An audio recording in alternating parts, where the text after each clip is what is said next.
Welcome to Good Burger Reviews. My name is John, and I'm here to review a brand new 2026 movie, and that is Obsession! You're the only person I get to really talk to.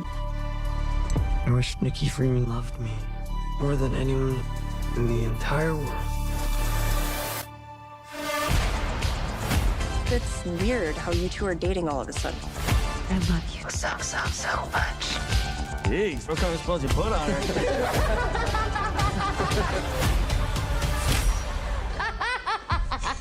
This movie was released in May of 2026. It is directed and written by Curry Barker. It stars Michael Johnston, Indy Navarrete, Cooper Tomlinson, Mega Lawless, and Andy Richter. Basic premise. After breaking the mysterious One-Wish Willow to win his crush's heart, a hopeless romantic finds himself getting exactly what he asked for, but soon discovers that some desires come at a dark and sinister price. So I finally got out to the theater to see a new movie that's been having lots of buzz with a brand new director with his directorial debut in this movie called Obsession. The director's name is Curry Barker. And a couple questions I'm going to answer in this video is, have we found a new awesome go-to director for horror? And one thing I'm excited about with this guy is he's a YouTuber. Similar to Chris Stuckman, the Philippou brothers, Markiplier, all these YouTubers are getting movies released into the theater. And boy, does this one make a big splash. So let's get into the good, the bad, and the ugly on Obsession.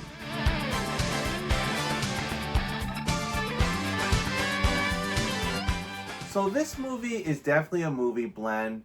Now, when I talked about movies being blends, sometimes I feel like it's a blend of two movies, and it's very clear that it's just kind of a ripoff or inspired by any given two movies. And other times, when I say that there's movie blends, it blends really well in, where you just kind of get themes or undertones or just reminders of certain movies from the past, or maybe they were inspired by certain scenes or themes from these movies. And I feel like in this movie, the blends are quite deep. I don't feel like this movie's ripping off anything specifically, though there is one title that seems to be the most undertone theme of the movie. And when I think of Obsession, I think of movies like Fatal Attraction, Smile, Big, even most recently reviewed on my channel and not too well known, a movie called Aladdin, a public domain movie.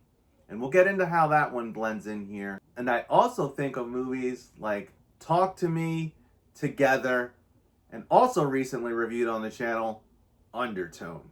But the first one that sticks out the most, the one that I've been hearing the most about, is a movie from way back in 1987 called Fatal Attraction, starring Michael Douglas and Glenn Close, about a guy who has an affair on his wife, and the girl that he has an affair with gets fatally obsessed, attracted to him, and ends up being really crazy, insane, doing all sorts of things, like the famous scene in that one is she boils a rabbit on his kitchen stove, and all other sorts of things. Now, there's a character that's been created in this movie by the name of Nikki, a female, and she is the one that becomes in love. Well, I'll say it exactly like this.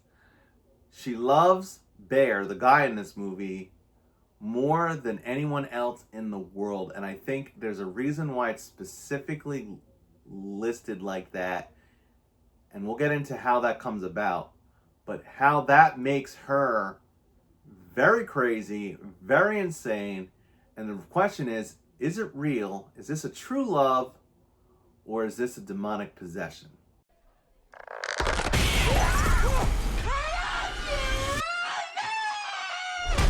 So I'll start off with the positives, and we'll start off with the big positive is obviously the girl who plays Nikki, Indy Navarrete. She is new to me. I've never seen her in anything else. I felt like she did an amazing job playing the new girlfriend of Bear, who is basically acts in a very obsessive, controlling way. And this was what was giving me the kind of the vibe that we have in Fatal Attraction, but also the vibe that we have in Together. Because you have a couple in the movie Together, which was released in the middle of last year, where the couple gets involved in some mysterious thing, some supernatural thing, and then their bodies start fusing together, causing their relationship, which was already struggling, to go into such crazy ways. And I felt like there was some similarities in themes with how this movie's talking about relationships, good relationships, toxic relationships, codependent relationships. And that was explored in that movie, but I feel like it's explored in this movie in less of a, like that movie was, Together was completely a physical haunting. This is more of a psychological, gets in your mind and your heart and really picks apart about how crazy relationships can get. I think Nikki is going through something. Like what? Is she okay? No. Jeez, what kind of spells you put on her? The next thing I'll put in the positive is definitely this new director, Curry Barker. He's a YouTuber. He has I think it's like a comedy sketch channel. I haven't seen it that much though. I did watch Milk and Cereal when that was receiving buzz when he first uploaded that movie to YouTube. And I was kind of mixed on Milk and Cereal. I thought it was scary, it was intense. It was kind of a found footage thing. I'm not always a fan of found footages depending on how the found footage is executed. So there I had some mixes there. But I can see the footprints or the kind of stamps that this guy is putting in his movie and how it's translating when backed by a bigger budget, bigger companies, and more tools at his hand, which he does an amazing job with this movie. When I say the actual execution of this movie is awesome. Like the cinematography, the acting, the visuals, just so many things, and so many intentional things, which I think that gets neglected a lot in some of these other big time horror movies where you just get all the meat and none of the side stuff. Some of this stuff that's in the background, some of the stuff that's just sitting off to the side seems to be very intentional and communicating towards the creepiness and craziness of this movie. And I feel like a really good director can do that type of stuff, can insert those type of things in there. And many people might not notice these things. Like, for example, our girl Nikki is standing in front of a clock at one point, and the clock's just on the wall in the background, but it's kind of surrounding her in a really creepy way, just making her, accentuating how creepy she's being in that moment. And I thought, was that just a coincidence? No, that was intentional. This guy's very intentional with his directing and with his staging of even side props. Another part where he was really particular was this one scene where him and Ian are having this discussion at the video store, and this is where they're all at shift together, and she's standing in the background at the cash register, but the way her head's turned and she's staring at him, and the way the camera has her blurred out while they're going back and forth between this conversation, highly executed, cute little tension where she's being talked about and she knows she's being talked about. That's why she's looking, and it just adds an edge to this scene with her just in the background the whole time, and she never says anything. And you're waiting for her to jump or come, and she never does. So where Undertone blends in this movie is, I felt like in the movie Undertone there was great background noises, there's great camera direction, great cinematography, and this movie was very similar with the cinematography and the intentional things that were put in this movie, and that's where I felt like Undertone blended into this movie. Ooh, do tell. 10 mysterious audio recordings from an anonymous email. Let's keep an open mind, Evie. Let me guess. It's a demonic possession. Okay, easy, all right. And I'll say the way he directed our final girl, Nikki, I don't know if you can call her, I guess she is the final girl. And this is, we'll get into what I think about the characters in another section of the video, but like, the way she's been directed to act and some of the things that she does, I mean, it's a mix of psychological but also supernatural, because it seems like whatever takes over her has a supernatural element. And there's parts in this movie where she's standing in the side of the room just staring, other parts of the movies where she's going into a rage and screaming, and then she just snaps like into a sweetie pie, which this was giving me the same vibe that I saw in the movie The Housemaid. Hi, Melody. Hi, Mrs. Winchester. Oh, please call me Nina. Come on in. I want you to feel safe here. I do. Theodore.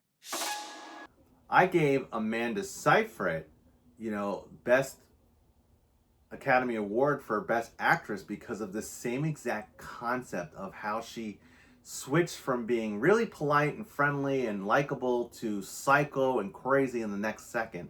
And this girl, Nikki, her character does the same exact thing. Now, the character's a little bit different, but the changes are amazing. Like how she's sweetsy and loving, and she does love him, but like it's to the point where she loves him so much that it's driving her to be crazy and doing psychotic, crazy things. Like when you think of psycho girlfriends or psycho partners, like the worst of the worst of the worst of what is going to get pulled out of this girl.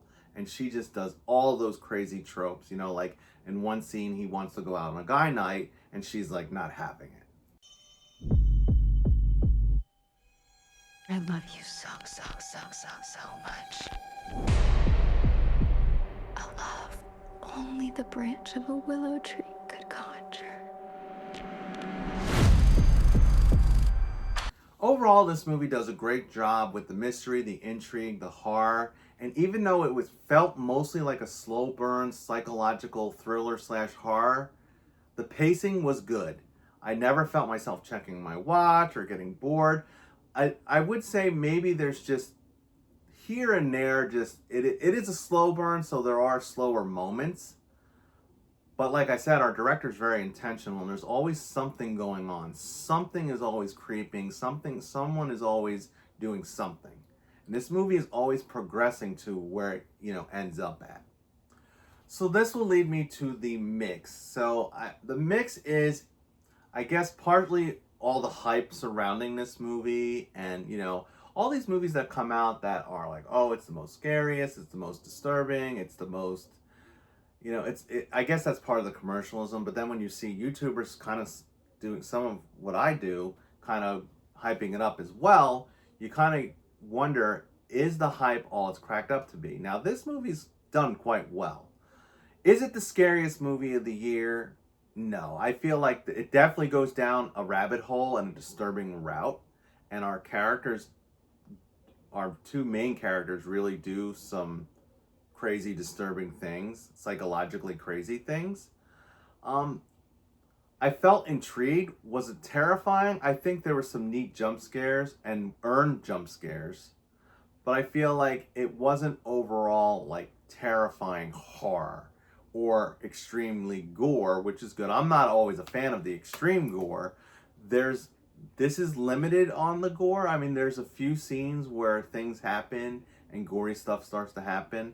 There's also a few things that get like disturbing or like gross, like I said in The Mummy. And then another part where I was going to compare it to The Mummy, how like The Mummy was just relied a lot on the grossness. This seems to be a theme in 2026 where you have a movie that kind of has a gimmick. Like the gimmick in this movie is the guy's going to wish the girl to fall in love with him, and then a psychotic obsession is to follow. And the gimmick in The Mummy was that it was a mummy. But what was really going on in The Mummy was like a demonic possession. And in this movie, I felt like the same thing was going on. Because this guy wishes for her to fall in love with him, it's like some entity takes over. Now, there's no real explanation of the entity, really. It's based on this like Make-A-Wish stick that he breaks, One Wish Wonder or whatever it was called. He basically bought it at this shop, and then he has this crush on this girl, and he just cannot get the guts or the courage to just straight up ask her out or cross that line to show her that like he's interested. And she gives him opportunity to do so, and he fails at that. So we'll get into that, and that's the next part of what I'm mixed on. But you know, he wishes her, and then she goes ahead and turns crazy, but starts acting demonic. There seem to be like exorcist tropes in some of the things that she does. And the question in this movie, just like in The Mummy, was the girl really possessed? Or was that just the part of the bumps, spooks, all that scariness that was adding to the creep of this film? And I feel like she wasn't really possessed, but she wasn't really her. And they never really explained to what was really making this happen, except for that he made a wish, the wish came true, and the wish ain't all it's cracked up to be. And that also reminded me of the movie Aladdin that I just removed, the public domain on Tubi, where a bunch of kids go into this cabin and they find a lamp and they make some wishes, and the wishes come true, and the wishes aren't what they expected. And Aladdin kind of surprised me, where I thought it was going to be a terrible movie, because I get really wishy-washy and mixed and not always a fan of these public domains. But Aladdin was executed quite well. However, this whole wish concept took what was done in Aladdin and made it even more developed, more insane, and more scary. Nikki? Nikki is going through something. Like what? Is she okay? No. So that brings me to the second mix of this one, which was our main protagonist, and I'm kind of not sure who to call the protagonist and who to call the antagonist, because I feel like our main character, Bear, who had good intentions, but with his good intentions creates all this havoc in the wish that he wishes. Now, the reason I'm mixed on him isn't because of the wish, really. It's more of his character as a whole. He's kind of timid. He's kind of wishy-washy. He doesn't have the courage to make this relationship work on his own. That's why he relies on the wish. But I just felt like even after this journey starts to take a dark turn and she starts acting crazy and he starts realizing that maybe this isn't true love. Maybe it's the wish. Maybe it's not real. And he still is so reliant and unsure of what to do that he just kind of tries to make it work. I mean, he loves her. He wants to be in love with her. But the person he wished for is not the person that he got. And the title of this movie is Obsession. And you think the girl, she's the one that's obsessed with him because that's what he wished for. But really, he's the one that's obsessed with her. And that's why his character is the way it is. He's been obsessed with her even before he made the wish. To make this make a little bit more sense, I kind of just had this similar gripe in a bunch of movies that I just reviewed. Hokum, Over Your Dead Body, and Mother Mary, where there were main characters or protagonists that were like just something about them was unlikable, which makes it hard for you to sympathize or empathize or relate to them or start to root for them. Like Adam Scott in Hokum, I thought the actor did a great job, but the character was kind of a mess. He was rude. He was annoying. He burned someone. He burned the doorman. You know, in this movie, this guy's kind of just a wimp. He's pathetic. And it's hard to kind of 100% get on his side because he could never do the right thing. Nikki, wait. I was gonna ask you, What? I lost my train of thought. I... Good night. What else? Why? But the reason I put this in the mix is because I think that was the whole idea of this story and the whole horror behind this story. Because when we can't get the courage to do the things that we want to do, and then we end up trying to take easy ways out and it backfires on us, I think that's kind of the whole overall arcing theme of this movie, and this character fits that plot point. So we're going to get to the negatives. So with the negatives, I'm going to just kind of tiptoe around some of these negatives, and then we'll have to elaborate more on the negatives in the spoiler section. But one of the negatives for me was I felt like this movie had some decent kills. I felt like it needed maybe one more kill. And I'll kind of have to elaborate on that in the spoilers, because we'll go over the kills in the spoiler section. But the kills here were decent, and one of them was really brutal. I just felt like there could have been a spot where they added just a little bit more, where maybe they could have fit one more death in this whole mix, kind of in the beginning as it's unraveling. The other thing that I'll put in the negatives is it seemed like this movie starred 4 main kids, but it really was like 2 of them. Bear and Nikki are the couple going through the event, but there's their friends, Ian and Sarah, who are very involved in this whole mess. And they're very, very close and connected to the other 2 characters, but I feel like they're a little bit sidelined. I felt like they were great characters, and I felt like they kind of play out on, like, they start realizing, like, wait a second, when did these 2 become a thing? And how did they become so serious so fast? And their whole connection to that aspect of this movie, where they could have been investigating this more, because it definitely was very suspicious and very, as they say, cringe or sus. You know, they were acting sus, as my son would say. Oh, so Nikki's sus and the other guy's sus. It's weird how you 2 are dating all of a sudden. Like, super dating.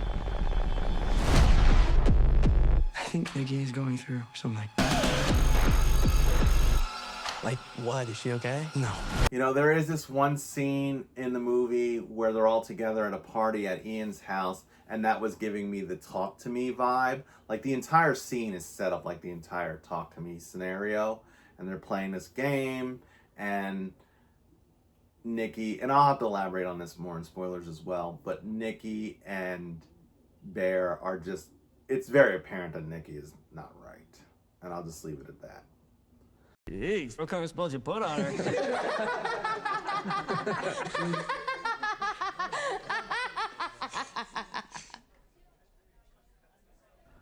Okay, so to make this all make more sense, I'm going to give the spoiler warning now. We're going to go through the story. I do recommend going to see this movie. I mean, it's getting a lot of buzz. I really liked it. I mean, I think it's a great movie. This director has really caught my attention, along with the 2 main actors, and Tomlinson too. The guy who's kind of, I feel like he's a part of this whole trio of things going on with this movie, but he's just like the side character. He's not the director, but he is like the partner of Curry Barker.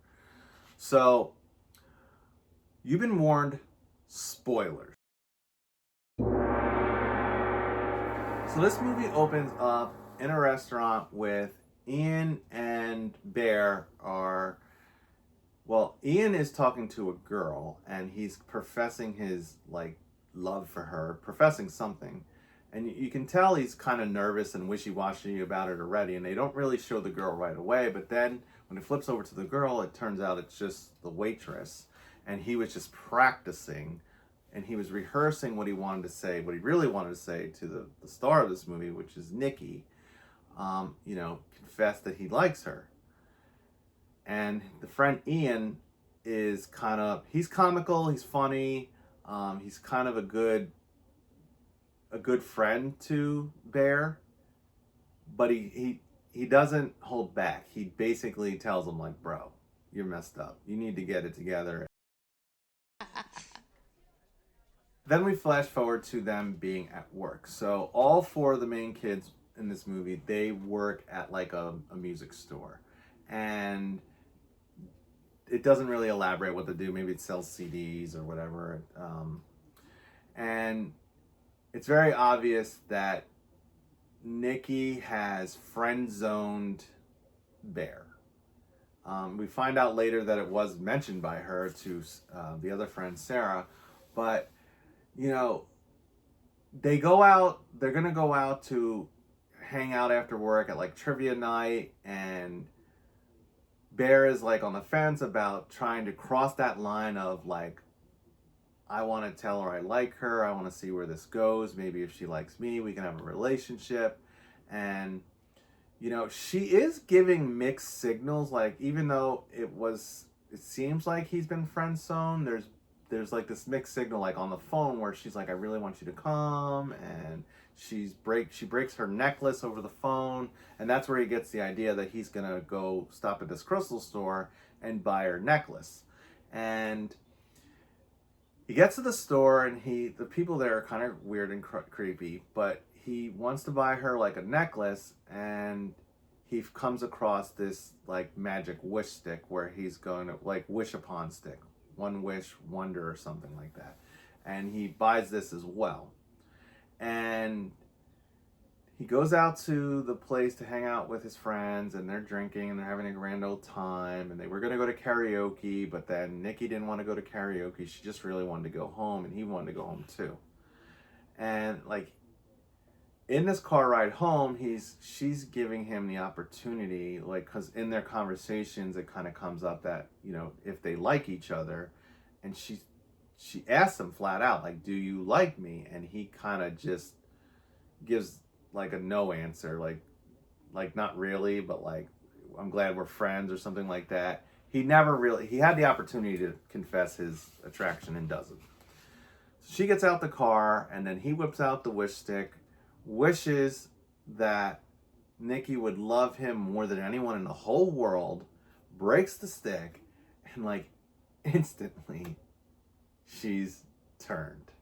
So like a moment later you see her in the window, and she kind of looks creepy, but she's just staring, and she's like, all of a sudden she's like, do you want to come in? You know, she's in love with him. Like, she's immediately in love with him. And like, I think like he's not sure at first if it was really the wish, or if maybe she had drank too much, or there was this whole accusation that maybe she did Molly and blah blah blah. And he doesn't want to go in her house, which I thought was a good thing, because maybe he didn't want to take advantage of her while she was under the influence of alcohol and drugs. But she was quite persistent and manages to convince him to, let's go back to his house.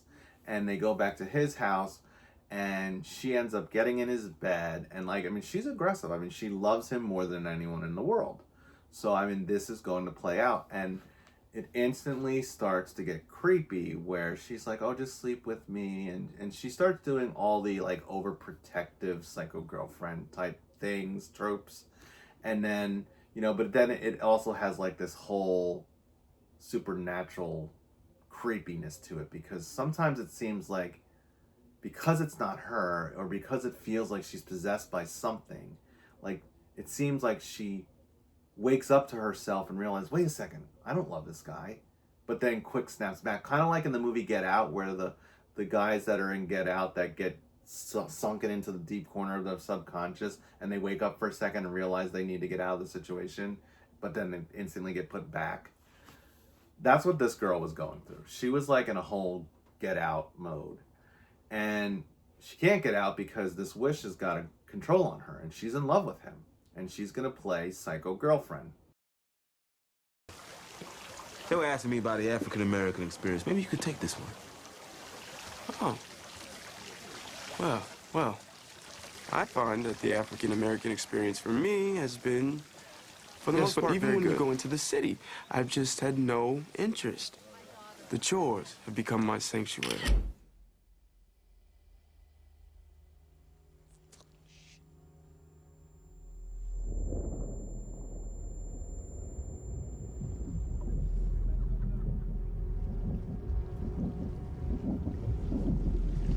Get out. Sorry, man. Okay. Get out! Yo! Yeah! Yo, chill, man. Get out! Chill! Chill, man! Chill! Get the fuck out of here! Now, it's to be noted that as all this was going on the side, his cat had died. And he was really sad about that. And she decided to, like, one of the first things that she does that makes this start to turn creepy was she digs up the dead cat and kind of makes like a little memorial to the cat, trying to be nice. Again, all good intentions, but it was really disgusting and creepy. And he's like, no, Nikki, no, we can't. I don't want my dead cat out of its grave. Like, what? But yeah, so like, I mean, it instantly starts going down really extreme routes. Afraid you may have a spot of trouble here. Judd, what trouble? Well, there's a dead cat over here on the edge of my lawn. Oh, Jesus. I think it might be your daughter's. So extreme, like, there's like a montage of them having like a happy time. And it's, I don't know, it never really elaborates how much time. I would assume maybe just a couple weeks. But there's this one day where they're not scheduled on the same day, and he's to go to work and she's gonna stay home. Now, like, they've been glued at the hip, like connected at the hip this whole time, because she just so loves him, needs to be near him all the time. And she didn't want him to go to work, so she takes a whole like 10 rolls of masking or duct tape and duct tapes the door shut. But it didn't really stop him. He pretty much took him like 2 minutes to open the door, and he goes off to work. And the minute he leaves, this reminded me of a movie I reviewed earlier in the year, a movie I hated though, called Bird Eater, because there was a girl in that movie who was suffering from some sort of mental something where whenever she was away from her boyfriend, she was like disturbed and couldn't function. And then like this movie kind of executed what that movie should have on that character. Like the minute he leaves, she's like urinating and pooping, and it's like she's like in a limbo of purgatory or hell or something. And she just stands there because she can't function without him. So like he goes to work the whole day and comes back to her being like looking sickly, bloody, pissed on, pooped on the floor. Like she literally did not move that spot until he came back. And this was like great horror. Like this was like so wrapped into this scene, like, oh my God, like this girl's insane. She loves him more than anything, that she can't function without him. She needed the same pills that the girl from Bird Eater was on to get her life together.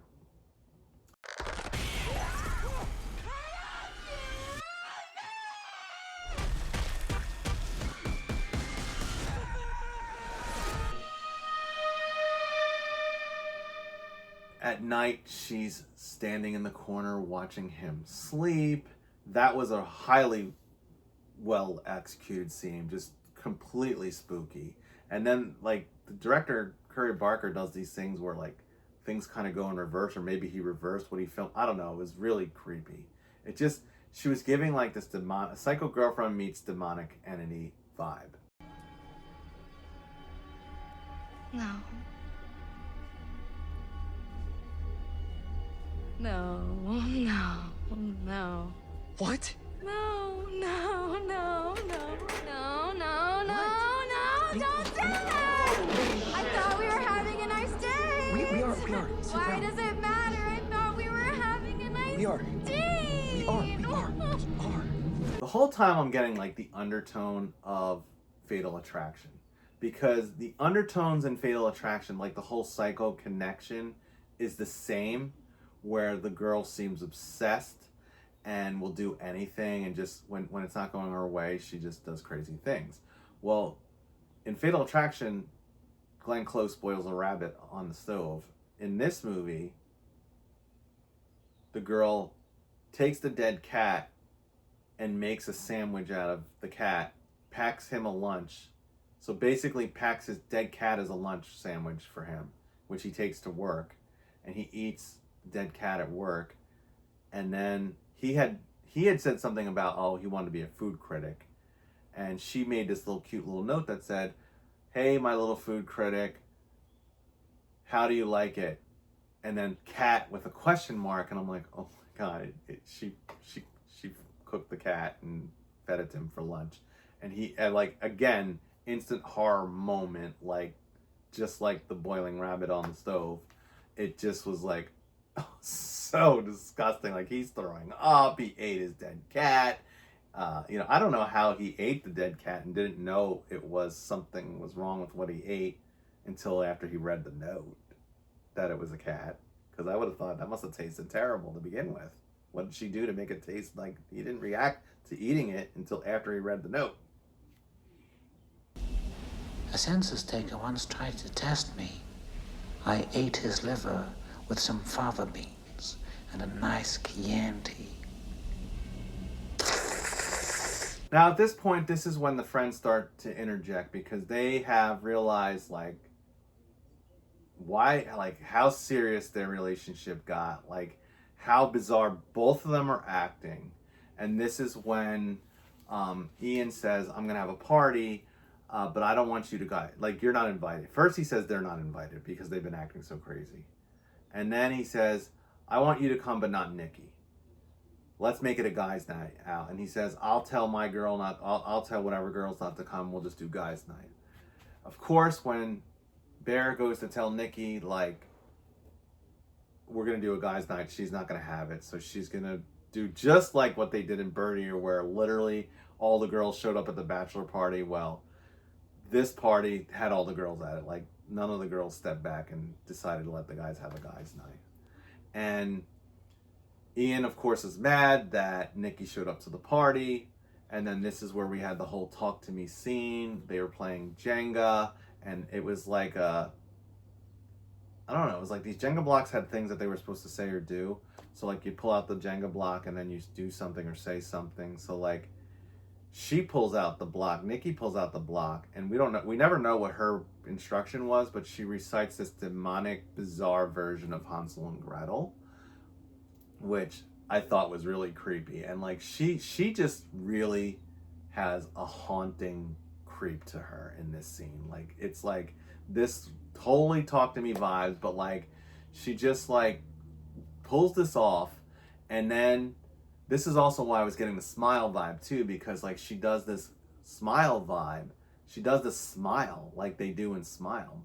So I'm like, did the smile demon from Smile 1 and 2 possess Nikki? Because she had that down. And I'd mentioned this in my review of Exit 8, where there was a character that pulled off the smile demon. And this girl had to smile for a really long time in a very creepy smile. And she does later on, she does a frown, because the very next moment he pulls out a block and it says, kiss the person to your left. And the person to the left is Sarah, who Sarah had liked Bear, and Bear had friend-zoned Sarah. And it also turns out that Nikki and Ian have been hooking up casually all this time as well, which was another reason why they were suspicious of how this relation just evolved so quick. But she goes right into psycho girlfriend mode. Like, he reads, I'm supposed to kiss the person to the left, and she instantly puts this psycho frown on. Like, her face just frowns in a way that I can't even mimic. She literally walks behind this girl, pulls her chair back, puts herself in the spot and says, okay, I'm to your left. Like, like, if a real, like, I could just see these type of things happening with, like, real young kids. Like, and a dude being like, yo, my girlfriend is messed up. She's crazy. You know? And it just was executed really creepy. And the whole scene was awesome. And it just gave me that talk to me vibe where they're all, like, reading that hand and talking to the dead people. And then we get to the point where Bear is starting to realize that, does she really love me? Is this a wish or is it a curse? And that's where we get the whole vibe from the movie Big. In the movie Big, Tom Hanks, little boy wishes that he was an adult. He becomes an adult, but he's really a little boy in an adult's body. And he gets into a relationship with this woman at his job. And it was a comedy, but there was a whole supernatural little haunting aspect to the wish, to the little guy in the GameCube, like the Balthazar thing that granted the wish. And this was the same mechanism that kind of pushed the story along. And that's where I was getting the Big vibe out of this. And he realizes that, you know, it's all unreal, you know. And he goes to the store, he complains. They're like, basically, you're screwed, you know, you wish for it, you deal with it. You know, he calls this 1-800 number on the back of the box, and it's like, he tries to cancel the wish, he can't cancel the wish. He tries to alter the wish, he can't alter the wish. They basically, and this whole little segment was kind of comical. But I was calling to see if there's a way I can cancel a wish. I'm sorry, we don't really do that. So she's just stuck like this forever? Well, yeah, I mean, as long as you live. As long as I live? they basically, the long and short of it says, the only way this wish will end for her, or the nightmare will end for her, is if you die. Because when you die, your wish dies with you. So that was also giving me the Smile vibe, where like you could break the curse by killing someone. So like this curse breaks by him dying. The curse is really, I feel like she's the one that's cursed, even though she didn't ask for it. She didn't even know it was happening to her. She didn't do anything. You know, and that's where you get this whole mixed bag about who's the protagonist and who's the antagonist. Because even though she's doing all the most psycho crazy things, he's the one that's caused it. But he didn't really cause it on purpose. It was like, you know, that saying, with good intentions, you can create big disasters. And that's pretty much what it was. However, I felt like on his side, because he kept trying to sweep it under the rug for so long and trying to make it work, even though it was clearly not her loving him, that's when it starts to cross that line of, well, you know, maybe you should get some help other than complaining to the wish people. Like, it took forever for him to finally try and tell his friend that Ian doesn't believe it. And then another part that reminded me of Aladdin, where he confesses to Ian, like, oh, I wish for this with this magic stick. I need you to I'm going to give you another stick because I only had one wish. So he gives Ian the stick. Ian doesn't believe him. I mean, it didn't do a good job of convincing him. Ian's like, yeah, right, I wished for $1 billion. And just like in Aladdin, where the money door dashed on the porch, $1 billion falls from the sky and lands on Ian's lap. But it doesn't do him much good, because Ian don't make it much longer in this movie. Because now that the friends are trying to interfere with their relationship, Nikki's not going to have it. So Sarah shows up in the middle of the night trying to figure out what's going on with Nikki and Bear, and she wants to also tell Bear how she got into college, and they have this little conversation out front of the house, because she wanted him to meet him at a park, but he wouldn't even leave the house. So she shows up at the house, so they sit in the front of the car. They have this nice little conversation, and before the conversation could go anywhere, Nikki comes in this very scary moment, and you knew she was coming at some point. The question is, what was she really going to do? And she saw Sarah as a threat, and boom, kills her, smashes her in the head on the steering wheel of the car that she was sitting in. And it reminded me of the kill in Weapons, when Mr. Wong kills his boyfriend and smashes his head and smashes his head and smashes his head and smashes his head. This was executed quite crazily, actually. It was a really good kill. So like I said, like, the kill in the movie, this is the big one. This is the best one, but it's really, there's only 2 other deaths that follow after this. And it, you know, I felt like there could have been one more death prior to Sarah, maybe early on, maybe someone not in the friend group, where she could have got jealous and killed someone. I mean, or she could have killed the cat. I don't know. I just felt like there could have been one more kill. But then, so now we're at the end. So like, basically, Ian shows up and at the house, and he realizes how crazy everything's gotten, but she shoots him. Like, he just gets shot. So Ian's dead. And at this point, Bear realizes the only way to get out of this, if he truly loves her, the only way he's going to set her free is to die. So he tries to shoot himself. So I felt like in this final scene, there could be some triggering for anyone with suicide issues. So just be aware of that going in. because he basically puts the gun down his throat, puts the gun on his head. He chickens out of the gun, but then decides to take pills. The same pills that killed his cat, by the way, which that was another weird comical thing. The cat ate the pills. That's how the cat died. How did a cat get into a pill bottle? Anyhow, I digress. That was way in the beginning. He dies. The minute he dies, like, she wants to kill herself when she sees he's dying because he's still alive, so she still loves him. The minute he dies, the spell breaks, and she just goes hysterical. And then this is my last negative on this ending. Like, it was a great, horrific ending. But, like, and where it ends is, like, scary as hell and just tragic. It was like Romeo and Juliet, like a sadistic Romeo and Juliet. But, like, you know, he's dead, and she's now got to answer for a dead girl in the front seat of the car, a shot friend in their house, and this guy's killed himself with pills. And how will the police, even after all these dead people and the dead cat, why wouldn't the police think that it's her? So, like, I'm thinking she's going to be in the psycho ward or in jail. Like, but of course the movie ends before we learn anything of what really happens after that. But you can only deduct that it's not going to be pleasant for Nikki anyway. She's the only one that survives, and everyone else is dead. Nikki? Nikki is going through something.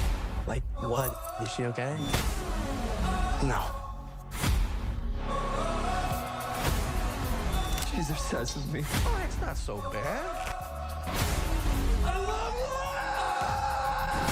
Okay, so we're going to get down to business on this one. It was a lot to unpack. I really did like this one. I felt like we've got a great new batch of people to keep our eye on, mainly the girl who plays Nikki, the guy who plays Bear, Tomlinson, the partner of, and then, of course, Curry Barker. So I'm going to end up giving this one a cheeseburger in paradise. I felt like overall the execution of this movie was awesome. And I feel like I was kind of mixed about it. I wasn't sure if it was kind of teetering, if I felt like it was like a good burger at the high end of a good burger. But after thinking about it and after settling on it for a day, I realized, you know, this movie is kind of stuck with me. Like, it's been like, just been thinking about the haunting scenes and the whole storyline and just everything about it. So I recommend go out and give this one a watch. It's getting lots of buzz, lots of excitement. It is worth the watch. I feel like overall the hype is built up enough to make it worth your watch. This is Johnny with Good Burger saying, please like, subscribe, tap that notification bell, all that jazz. And don't forget to stay scared of psycho girlfriends that will do all sorts of crazy things when they love you more than anything in the whole world.